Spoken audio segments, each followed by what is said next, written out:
Setelah makan malam, pesta Tau dilanjutkan ke Madison Square Roof Garden, di mana drama Mademoiselle Champagne diproduksi. Saat ini, White masuk sendirian dan duduk di depan pemandangan pesta Tau. Harry menjadi sangat gelisah dan mulai berjalan di sekitar tempat itu. Akhirnya Nyonya Tau menyarankan agar mereka pergi dan rombongan melanjutkan. Tau tampaknya mengikuti sisa pesta.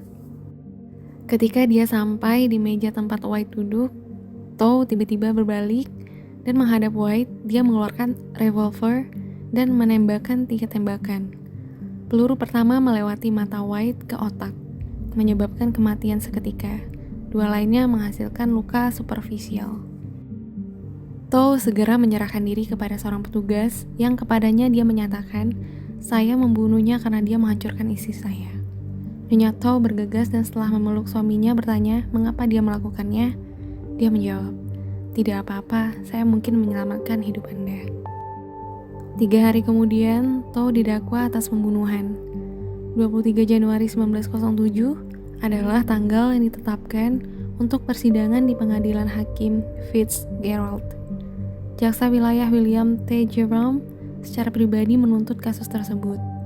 Dan D.M. Delmas, pengacara San Francisco yang terkenal, muncul sebagai kepala penasihat untuk pembelaan. Tidak ada hal penting yang belum disinggung secara singkat dalam narasi ini yang dibawakan oleh kedua belah pihak. Ibu Harry Tau bersaksi sesuai dengan pernyataan yang dibuat sebelumnya olehnya. Itu adalah pendapat pertahanan bahwa Tau tidak waras ketika dia membunuh White, tetapi dia menjadi rasional sesudahnya. Selama persidangan, jaksa wilayah Jerome meminta agar juri dimaafkan. Dia kemudian meminta agar dibentuk sebuah komisi untuk memastikan kondisi pikiran terdakwa. Permintaannya akhirnya dipenuhi, dan setelah pemeriksaan yang panjang, komisi melaporkan bahwa Tau waras pada saat pemeriksaan. Sidang kemudian dilanjutkan. Pada tanggal 6 April, pertengkaran dimulai. Delmas menuduh Ibu Evelyn Tau menerima upah dari kejatuhan anaknya, yang dengannya dia menghiasi dirinya dengan berlian dan perhiasan dan kemudian membantu jaksa dari suami gadis itu. Jerome menyebut tragedi itu sebagai pembunuhan tenderloin belaka, mesum, dan menyebut kesaksian Nyonya Tau sebagai jaringan kebohongan yang diciptakan untuk mencegah pembunuhan berdarah dingin yang disengaja agar tidak dimasukkan ke bawah tanah. Kasus ini akhirnya diserahkan kepada juri pada tanggal 10 April 1907, tetapi setelah berunding selama 47 jam, juri memutuskan mereka tidak bisa setuju dan dibebaskan.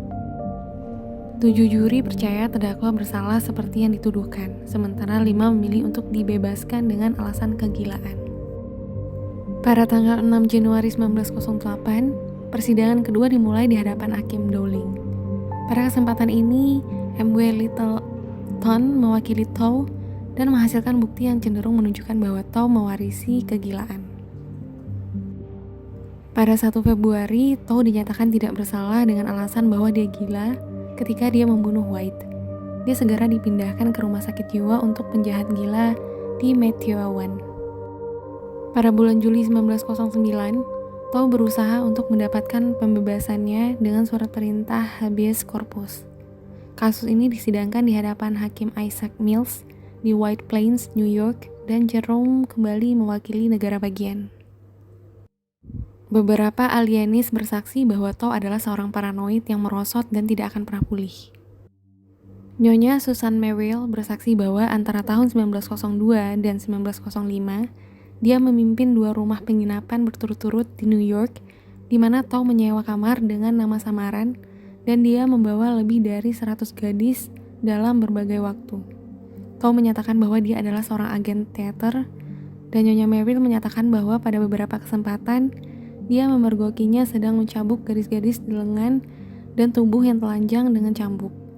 Nyonya Merrill selanjutnya bersaksi bahwa Tau kemudian memberinya uang untuk membeli keheningan gadis-gadis itu. Salah satunya menerima $7.000. Clifford Hartridge, mantan penasihat Tau, kemudian mengambil sikap dan menunjukkan cambuk yang dia bersaksi telah dikirimkan kepadanya oleh Mrs. Merrill dan seorang wanita bernama Wallace. Pada tanggal 7 Agustus 1909, pengacara Tau dalam argumen penutupnya menuduh Evelyn Tau secara diam-diam membantu jaksa Jerome selama kasus itu kemudian berakhir. Pada tanggal 12 Agustus, Justice Mills menolak surat perintah habeas corpus dan menyatakan bahwa pembebasan pemohon akan berbahaya bagi perdamaian dan keamanan publik dan bahwa ia menderita delusi kegilaan kronis. Tao kemudian dikembalikan ke rumah sakit jiwa. Dalam gugatan untuk memulihkan $92.000 dari Towes untuk layanan yang diduga telah diberikan, pengacara Clifford Hartridge bersaksi pada tanggal 1 April 1910 bahwa dia membayar uang tutup mulut sebesar $30.000 kepada kenalan feminin Harry Tau. Dia lebih lanjut bersaksi bahwa seorang wanita bernama Mrs. Reed yang Tau bertemu di Mrs. Merrill menerima $5.000. Itulah ending dari kisah tragis cinta segitiga yang mengakibatkan pembunuhan, dan semoga kita dapat mengambil hikmahnya serta sampai ketemu di cerita-cerita yang lebih menarik lainnya. God bless you.